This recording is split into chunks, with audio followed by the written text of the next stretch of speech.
नमस्कार, capital TV देख रहे हैं आप। मैं हूं आपके साथ पूजा। भारत का पड़ोसी देश बांग्लादेश इस समय मुश्किल वक्त से गुजर रहा है।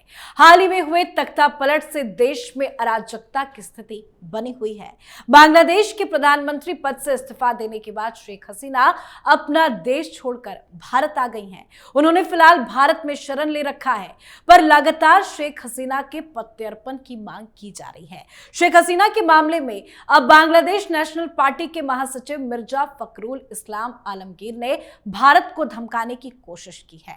उन्होंने कहा है कि भारत के साथ संबंधों का नया अध्याय शुरू करने के लिए शेख हसीना का प्रत्यर्पण काफी जरूरी है। उन्होंने कहा कि हसीना के भारत में रहने से हमारे द्विपक्षीय संबंध और खराब हो सकते हैं। तो क्या अब बीएनपी भारत को धमकी देने पर उतर आया है और इस मामले को लेकर भारत का रुख क्या है? आज इसी पे चर्चा करेंगे। मेरे साथ स्टूडियो में मौजूद हैं कैपिटल टीवी के editor in chief doctor Manish Kumar. Doctor साहब, बहुत बहुत स्वागत है आपका। धन्यवाद। इस तरह की धमकियां तो आए दिन आती रहती है, लेकिन भारत सरकार ने अपना स्टैंड क्लियर कर दिया है। लेकिन अब आगे क्या होगा, क्या चल रहा है बांग्लादेश? देखिए, एक कहावत है, beggars can not be choosers.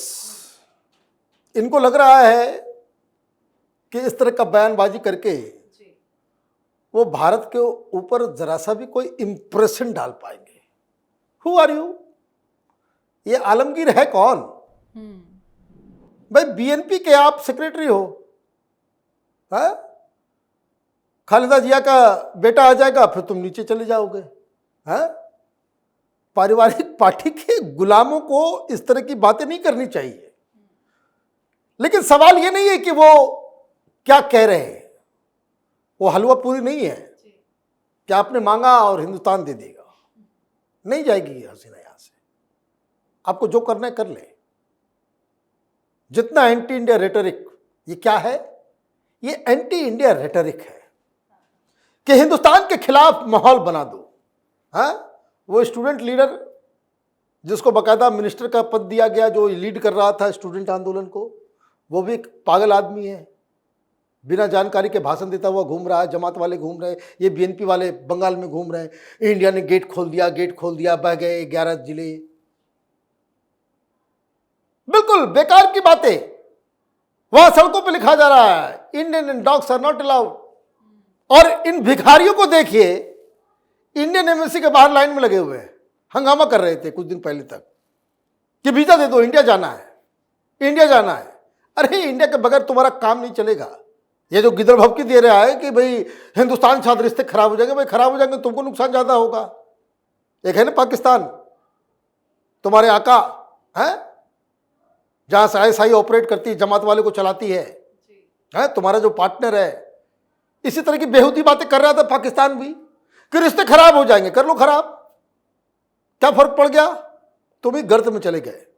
14% आज वहां का इन्फ्लेशन है। कटोरा लेकर के घूम रहे हैं अलग अलग देशों में कि बजट के लिए हमको $8 बिलियन चाहिए। वर्ल्ड बैंक के पास जा रहे हैं, आईएमएफ के पास जा रहे हैं, एशियन डेवलपमेंट बैंक के पास जा रहे हैं, जापानीज के पास जा रहे हैं कि बाढ़ में कम से कम हमको $1.5 बिलियन चाहिए रेस्टोरेशन के लिए। दवाई नहीं है। प्रोटेस्ट ऑलरेडी सरकार के खिलाफ शुरू हो गए। तो भाई, जो लोग वहां पे प्रोटेस्ट करके शेख हसीना को भगाने के चक्कर में थे, जिन्होंने बांग्लादेश की जनता को बड़े बड़े सपने दिखा दिए, अब जनता उनसे हिसाब मांग रही है। हिसाब कैसे मांगा जाएगा? 14 पार्टी ने एक रेजोल्यूशन किया कि भाई 3 महीने के अंदर चुनाव करवा दो। नई सरकार जो बनेगी वो बढ़िया रहेगा, वो फिर अपना डिसीजन लेगी। इंडिपेंडेंट जुडिशरी करवा दो। और लंबी चौड़ी बातें जो जैसे केजरीवाल कहता था कि स्वराज चाहिए, ये चाहिए, वो चाहिए, है ना, उसी तरीके से ये लोग पब्लिक को बेवकूफ बना रहे हैं। तो आज शाम मीटिंग, आज 4 बजे वहां मीटिंग हुई जी। 14 दल के लोग जो है प्रोफेसर यूनुस के पास गए। And this man, professor Yunus, ये तो मुखौटा है, पीछे आर्मी बैठी हुई है। पॉइंट बहुत ही सिंपल है। ये बाहर आए हैं, इनको समझ में आ गया कि तो मामला गड़बड़ चल रहा है। अभी तो दूर दूर तक इशारा नहीं है। तो पब्लिक को अपने साथ कैसे बना करके रखे, कैसे पब्लिक को बेवकूफ बना करके रखा जाए कि people do not ask questions to us, जो पाकिस्तान में होता है। लूट मचा रहे हैं आर्मी वाले, लूट मचा रहे हैं वहां पे सरकार, वो कभी भुट्टो का परिवार तो कभी नवाज शरीफ का परिवार, वो लूट लूट के इन लोगों ने पाकिस्तान को कंगाल कर दिया, कंगाल कर दिया। लेकिन उनकी राजनीति किस चीज पे चलती थी? वो राजनीति चलती थी कि कश्मीर हमारा है, लो कश्मीर भी गया, क्या कर लोगे? हिंदुस्तान के खिलाफ जो है बयानबाजी करके हिंदुस्तान को खतरा बता करके इसी धर्रे पे जा रहा है बांग्लादेश। लेकिन सिर्फ नॉट ओनली इन रेटोरिक, कुछ बांग्लादेश के में कुछ प्रोफेसर्स जो हैं पुराने जान पहचान के, उनसे हमारी बातचीत हुई। उन्होंने कहा कि देखो भाई, ये तो लग रहा है कि अब आर्मी रूल ही चलेगा। ये शेख हसीना इतने दिन तक रही, लोग भूल गए कि जैसे पाकिस्तान में आर्मी जो है भाई, है किसका बच्चा? ये तो पाकिस्तानियों का ही तो बच्चा है ये लोग।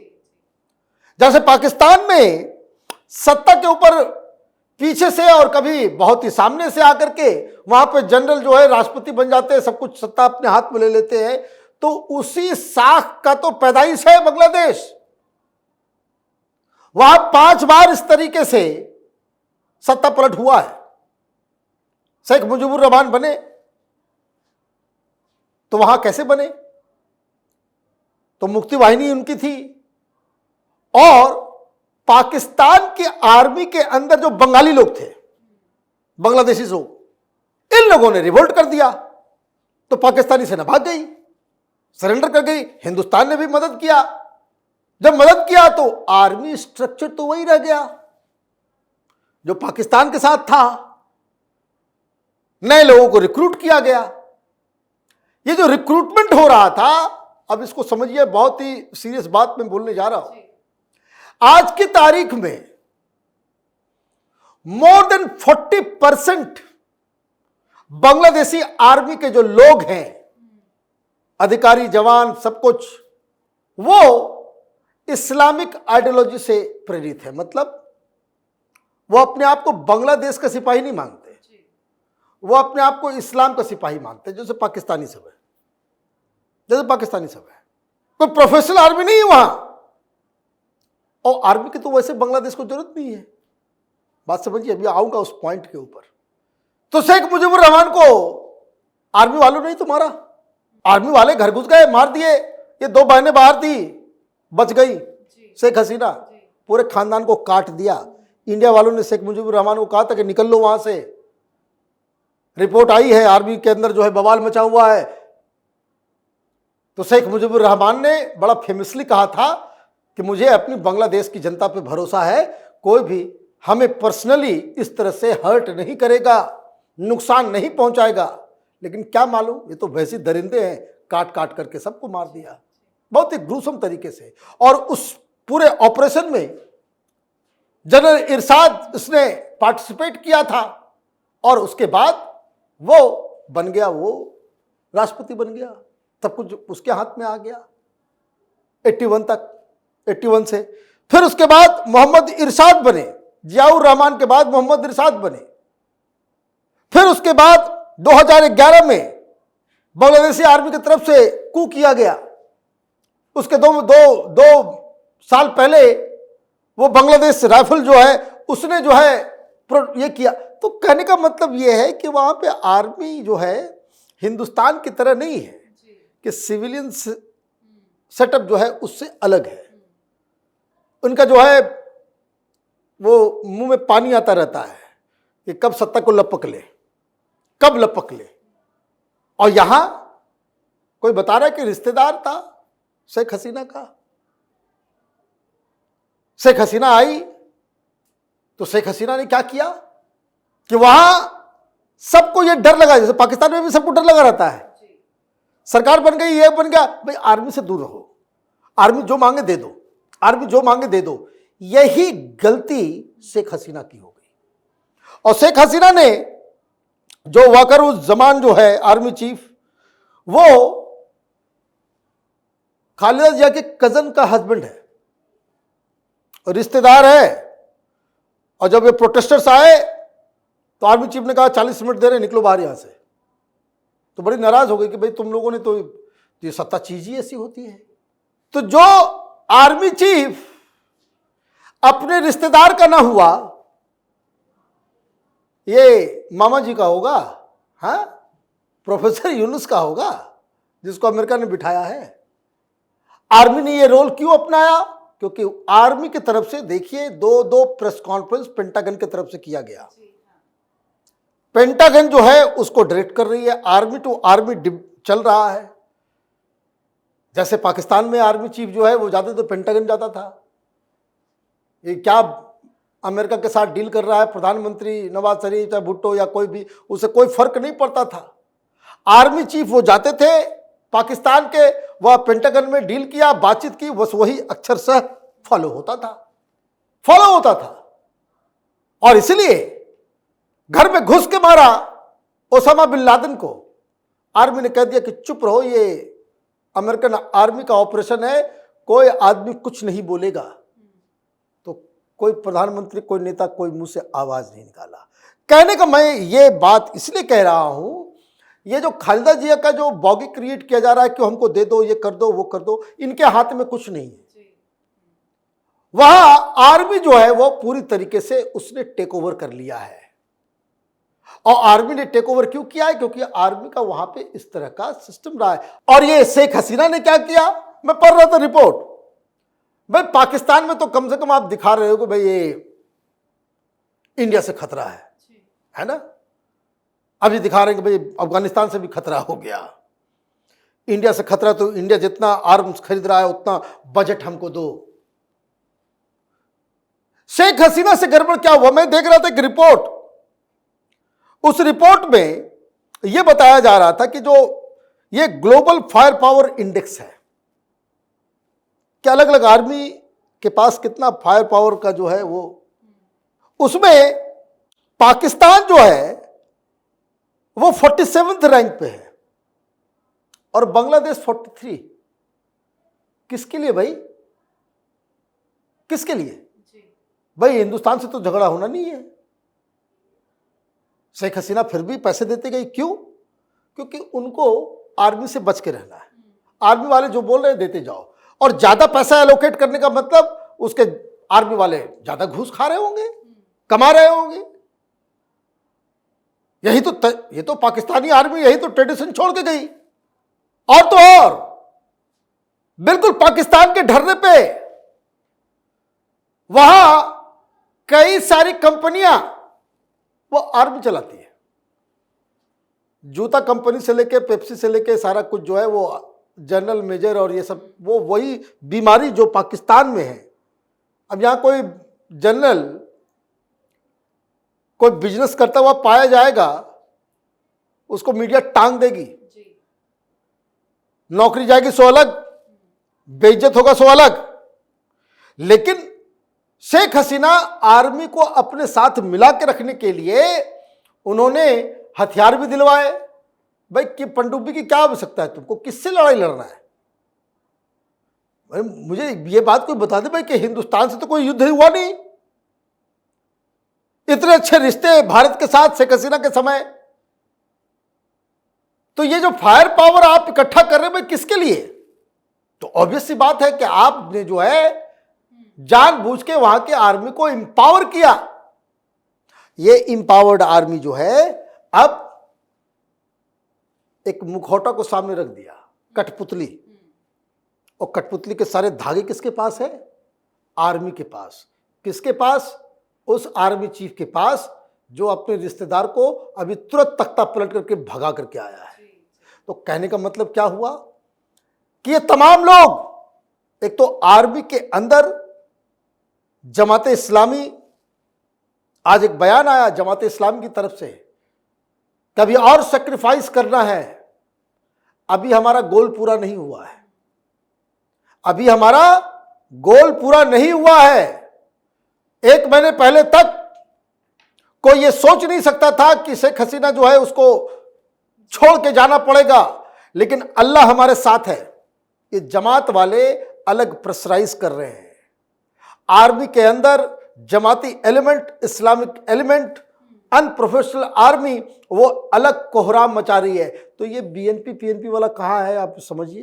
बिल्कुल सर, मतलब आपने ये समझाया कि पूरे बांग्लादेश में आर्मी का ही कंट्रोल है, इस तरह की बयानबाजी का कोई फर्क नहीं पड़ता। लेकिन अगर भारत के स्टैंड को लेकर समझे तो क्या लगता है, क्या अगला कदम होगा और शेख हसीना का फ्यूचर क्या है, वो कब तक भारत में ही रहेंगी? देखिए, वो भारत से नहीं जाएंगी जी।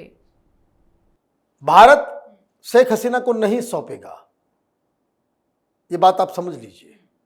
चाहे कितना भी आप उछल कूद कर लें, क्यों नहीं सौंपेगा? ये कलंक भारत अपने सिर पर नहीं रखेगा। शेख हसीना वहां जाएगी, वहां उसको मार दिया जाएगा, जी, प्लेन एंड सिंपल। इन जिहादियों के हाथ शेख हसीना को नहीं दिया जा सकता, 1। नंबर 2, इंडिया की तरफ से कोई भी बौखलाहट नहीं है। इंडिया की तरफ से कोई, क्योंकि सारी चाबी हिंदुस्तान के पास है। American think tanks, even Bangladesh के भी अंदर तमाम लोग कह रहे हैं कि भाई हिंदुस्तान से पंगा लेना जो है बड़ी दिक्कत हो जाएगी बांग्लादेश के लिए, बांग्लादेश के लिए बड़ी मुसीबत हो जाएगी। अभी क्या है कि ये पूरा का पूरा बांग्लादेश, इसका बंटवारा होना तय है। वो एक ऐसे दलदल में इन जिहादियों ने, जमातियों ने बांग्लादेश को पहुंचा दिया है। ये बेचारे स्टूडेंट्स तो मोहरा बन गए, ये तो मोहरा बन गए। भाई क्या फर्क आ गया? इलेक्शन करवाओगे, कौन कराएगा? आप वो वहां पे ये भी कह रहे हैं कि भाई देखिए, जमात वाले सब कह रहे हैं कि इलेक्शन मशीन से नहीं होगा, ईवीएम से नहीं होगा, बैलेट पेपर, ताकि लूट फूट होगा, लूट फूट करना है। तो जितने भी रिग्रेसिव फोर्सेस होते हैं वो सब बैलेट पेपर बोलते हैं, जो गुंडागर्दी करते हैं। तो एक तो वो कहानी है।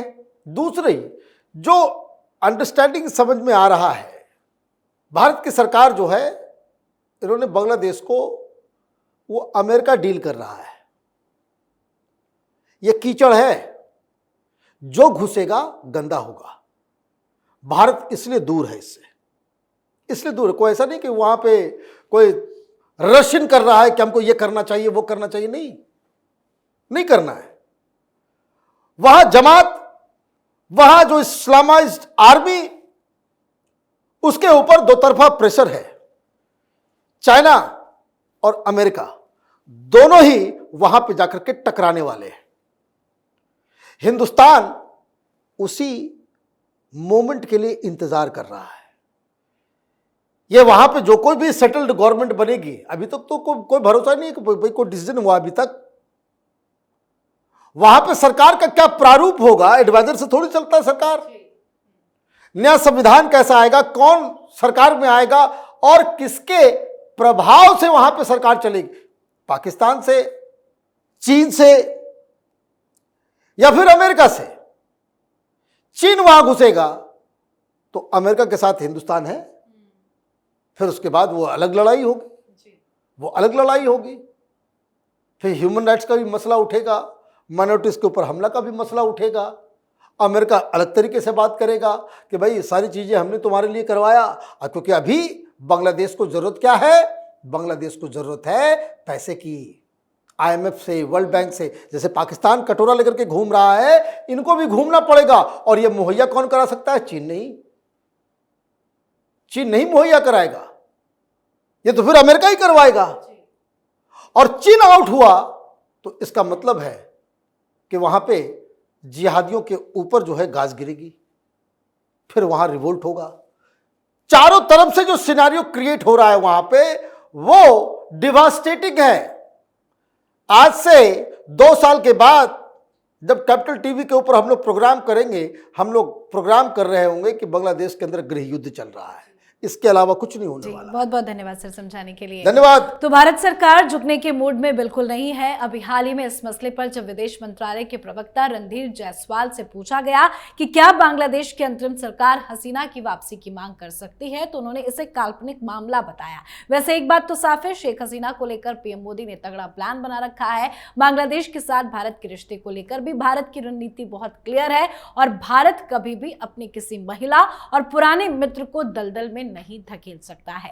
तो इस पर आप अपनी राय कमेंट कर लिखें। देखते रहिए क्या अचल टीवी। नमस्कार।